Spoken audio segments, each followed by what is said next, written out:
Welcome to Ancient Word Narratives. Today we are exploring one of the most mysterious and transformative moments in the New Testament, the Transfiguration of Jesus. Most people have heard of Jesus teaching crowds or performing miracles, but few know the incredible details of what happened on that mountain. Jesus took three of his closest disciples, Peter, James, and John, on a private journey up a high mountain. Matthew and Mark tell us this happened about a week after Jesus predicted his own suffering and death. The disciples were confused, troubled, and frankly, struggling to understand who Jesus really was.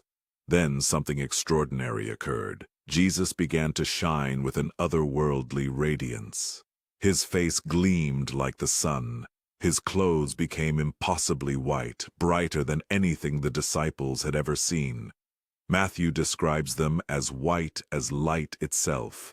But the miracle did not stop there. Two figures materialized beside Jesus.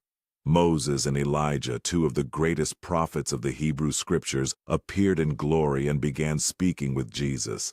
They discussed his impending death in Jerusalem, his exodus, his purpose. The disciples were terrified beyond measure.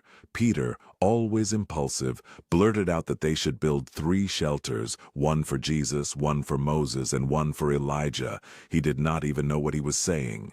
Then a bright cloud overshadowed them, and a voice spoke from heaven. The disciples heard the words, "This is my Son whom I love. With him I am well pleased. Listen to him." The disciples fell to the ground in absolute terror. They had just heard the voice of God the Father himself.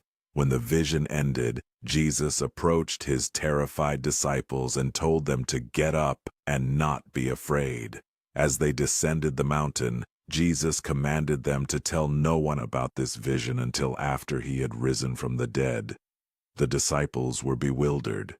What did he mean by rising from the dead? The significance of the Transfiguration cannot be overstated.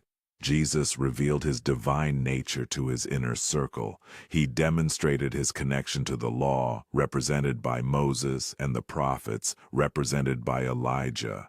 He showed that he was the fulfillment of everything in Hebrew Scripture. For Peter, James, and John, this moment was transformative. They had seen Jesus in his true glory. They had heard God the Father affirm Jesus as his beloved Son. This gave them the spiritual foundation they would need for what was coming: Jesus' arrest, trial, crucifixion, and resurrection. The Transfiguration teaches us a profound truth. Jesus is not merely a great teacher or moral example. He is the Son of God. He is the promised Messiah. He is the bridge between heaven and earth, between the Old Testament and the New Testament, between God and humanity. This is what makes the Transfiguration one of the most important moments in all of Scripture. Thank you for joining Ancient Word Narratives. Subscribe for more deep dives into the Bible's most compelling stories.